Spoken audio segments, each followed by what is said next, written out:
Good morning, welcome to my channel. If you are new here, I am Shari of Cagayan de Oro City.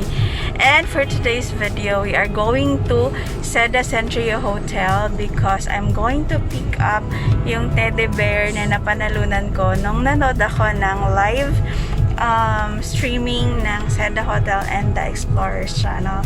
And this video is also an update of what the city looks like as of today. So let's go.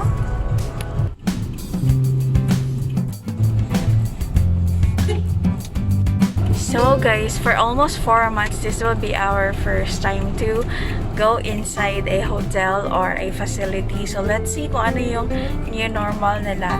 As what they've shared on social media, may mga protocols na kailangan gawin at ipinatupad nila once na pumasok ka sa CDO Hotel, just to keep the customers safe and to avoid the spreading of coronavirus.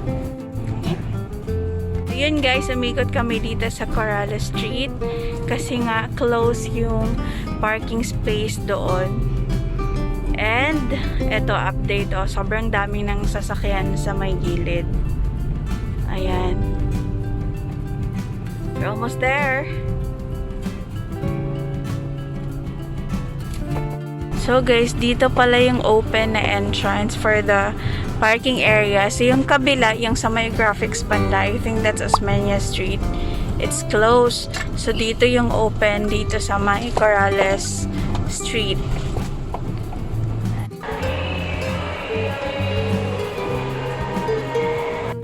So yun guys, nagre-require pa rin sila ng company ID or exit pass.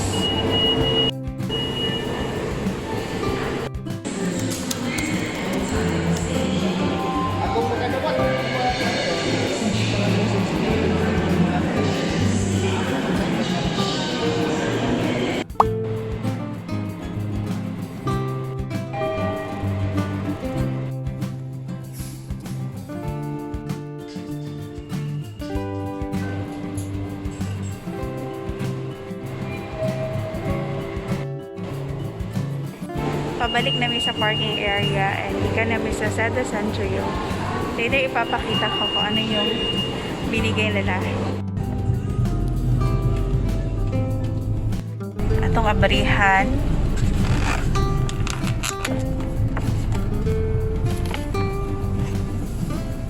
Sir, agay, sabi siya. Cute. Guys, nara siya. Say hello to my vlog. Ayan siya guys, si Sedi. Ang ngalan niya kay Sedi Bear from CDO Hotel. Thank you so much po, the Explorers channel and CDO Hotel. Traffic is real.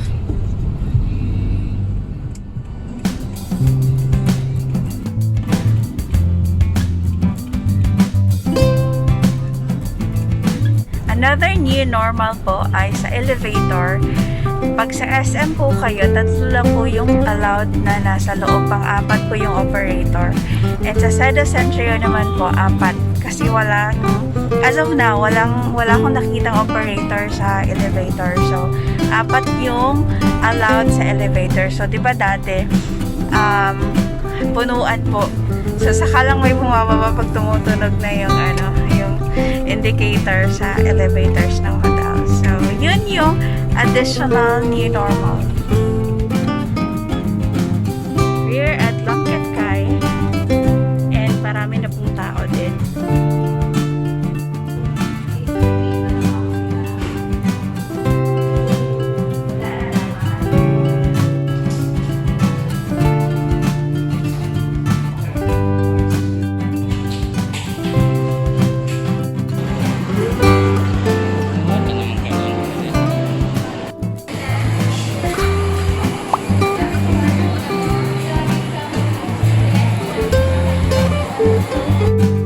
Guys, we're here at Langkatkay.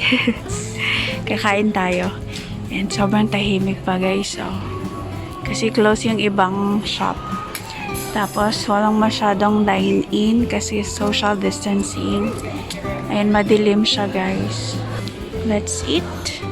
I have shao fan and wonton soup, milk tea. Husband ko guys nandun sa kabilang dulo.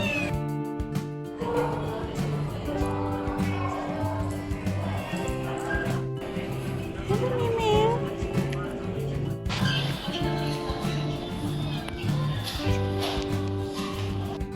Guys, may mga pusa dito. Tatlo. Ayan.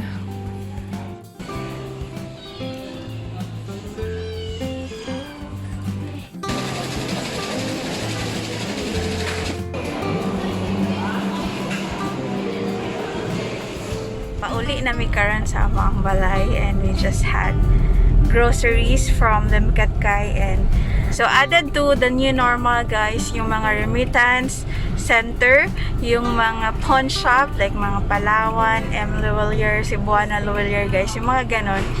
LBC, they only allowed 4 people inside the shop. So kung panglima na ka, maghulat na gid ka sa gawas guys. So mo na ilahang new normal karon.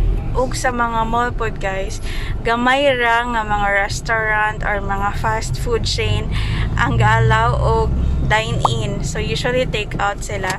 So we had lunch at Chowking and kaunti lang. Since malaki yung space nila, so parang okay lang na may dine-in kasi nakakapag proper distancing sila ng mga upuan tsaka ng table. But yung iba talaga na maliliit, usually take out lang sila.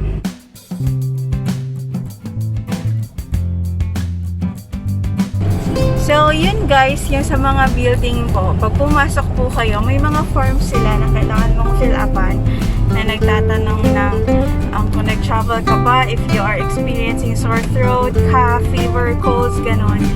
And yun, may temperature din. So, yun yung mga added to the new normal na mga bagay dito sa Cagayan de Oro. I'm sure, for sure, buong Philippines naman ang may ganun guys. So, para monitoring lang. For in case may contact tracing, so mahanap nila agad kung saan pumunta yung tao. Diba? Mas mabilis.